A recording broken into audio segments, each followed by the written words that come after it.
Assalamualaikum warahmatullahi wabarakatuh. Hai, apa kabar murid-murid?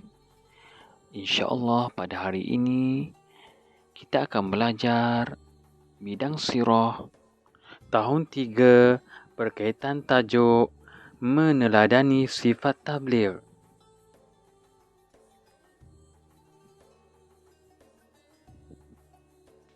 Untuk tajuk ini, murid-murid boleh merujuk buku teks Pendidikan Islam tahun 3, muka surat 108, 109, 110 dan 111.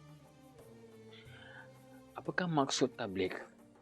Tabligh ialah menyampaikan. Tabligh merupakan salah satu sifat wajib bagi Nabi. Mereka menyampaikan wahyu yang diterima daripada Allah Subhanahu Wa Taala kepada umat mereka. Sebagai umat Islam, kita bertanggungjawab menyampaikan ajaran Islam kepada orang lain. Nabi Muhammad SAW gigih berdakwah, menyampaikan ajaran Islam walaupun menerima tentangan hebat kaum musyrikin. Sebagai umat Islam, kita bertanggungjawab menyampaikan ajaran Islam kepada orang lain.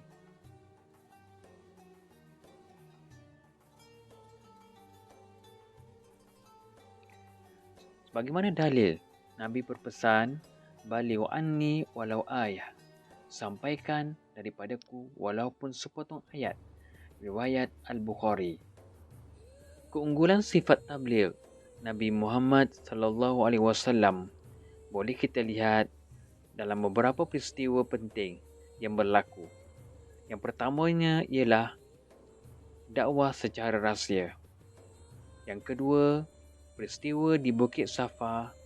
Yang ketiga, peristiwa di Taif. Dan yang keempat, berdakwah dengan penulisan. Mari kita lihat keunggulan sifat tabligh Nabi Muhammad SAW yang pertama, iaitu dakwah secara rahsia. Nabi Muhammad SAW memulakan dakwah kepada orang yang rapat dengan baginda selepas diperintahkan Allah. Antara sahabat yang rapat dengan baginda ialah yang pertamanya Khadijah binti Khuwailid, yang kedua Abu Bakar As-Siddiq, yang ketiga Ali bin Abi Talib, yang keempat Zaid bin Harisah. Antara cabaran yang dihadapi oleh Nabi ketika dakwah secara rahsia iaitu ada yang tidak menerima dakwah baginda, termasuk Abu Talib, bapa saudara baginda sendiri. Apakah tindakan Nabi selepas itu?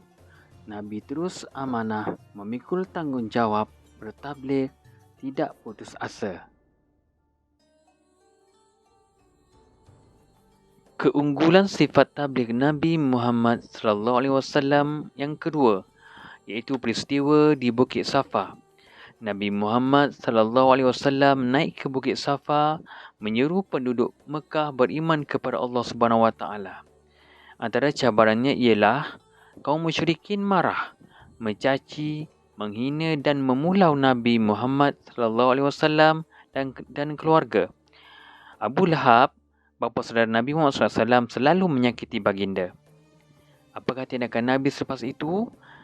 Nabi sangat sabar dan tenang menghadapi cabaran, merancang strategi dakwah yang lebih meluas. Seterusnya, keunggulan sifat tabligh Nabi Muhammad SAW yang ketiga iaitu peristiwa di Taif. Nabi Muhammad SAW berdakwah menyampaikan ajaran Islam. Antara cabarannya ialah diejek, dihina dan dilontarkan batu sehingga cedera dan berdarah. Namun begitu, tindakan Nabi selepas itu semakin cekal berdakwah dan tidak membalas dengan kekerasan. Keunggulan sifat tabligh Nabi Muhammad SAW yang keempat ialah berdakwah dengan penulisan. Baginda mengutuskan surat yang menyampaikan ajaran Islam kepada raja dan pemimpin negara seperti Raja Rom, Habsyah, Parsi dan Mesir. Cabarannya ialah sebahagian besar menolak dan menentang ajaran Islam. Ada yang mengancam memerangi umat Islam. Pun begitu, tindakan Nabi selepas itu, tugas dakwah diteruskan dan negara Madinah diperkukuhkan. Terusnya, kita lihat kepentingan Nabi bersifat tabligh. Yang pertamanya, ajaran Islam tersebar luas. Yang kedua, semakin banyak meninggalkan penyembahan berhala. Yang ketiga, akhlak mulia diamalkan dalam kehidupan.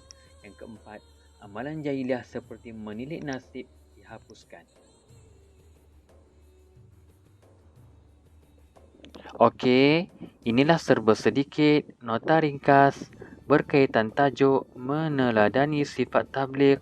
Mudah-mudahan dapat memberi manfaat untuk semua. Sehingga berjumpa lagi. Sekian, terima kasih.